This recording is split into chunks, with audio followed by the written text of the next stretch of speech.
You never hear much about Russia today. You most certainly don't hear about the communism they advocated that once threatened the entire world. But of course that would smear the name of communism, or should I say modern progressivism. Well, let me tell you something. Communism was guilty for the death of a 17-year-old girl. This is Men, Myths, and Legends, the life of Anastasia Romanov.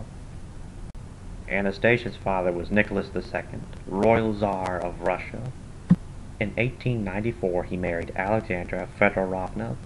They had 5 children. The first 3, Olga, Tatiana, and Maria, were born in the last years of the 19th century. The final 2, Anastasia and Alexei, Nicholas's only son, were born in the first years of the 20th century.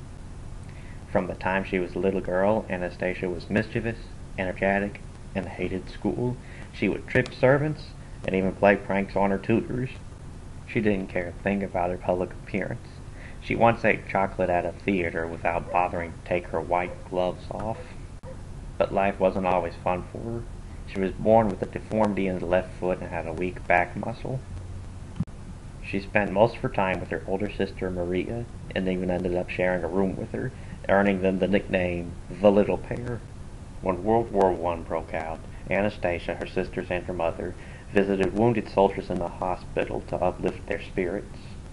But it seemed it was the royal family who needed their spirits uplifted. In 1917, a revolution took place in which the Bolsheviks overthrew the Russian government and established a communist one.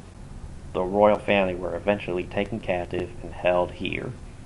But even in captivity, Anastasia managed to keep her energetic and mischievous and happy personality.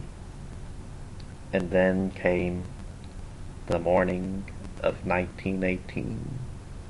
On the morning of July 17, 1918, the royal family was led into a basement. After a long wait, the Bolsheviks finally came in and informed the Tsar that the entire family was to be executed. They opened fire immediately afterwards. But even though the odds were against her, rumors began circulating that Anastasia had somehow survived the execution. The bodies were hastily disposed and ended up lost over the years. But later, the remains of a girl were found, and a DNA test was conducted. The DNA revealed that the body belonged to the royal family. However, the man conducting the test said that the DNA test alone could not prove if the remains really were Anastasia's.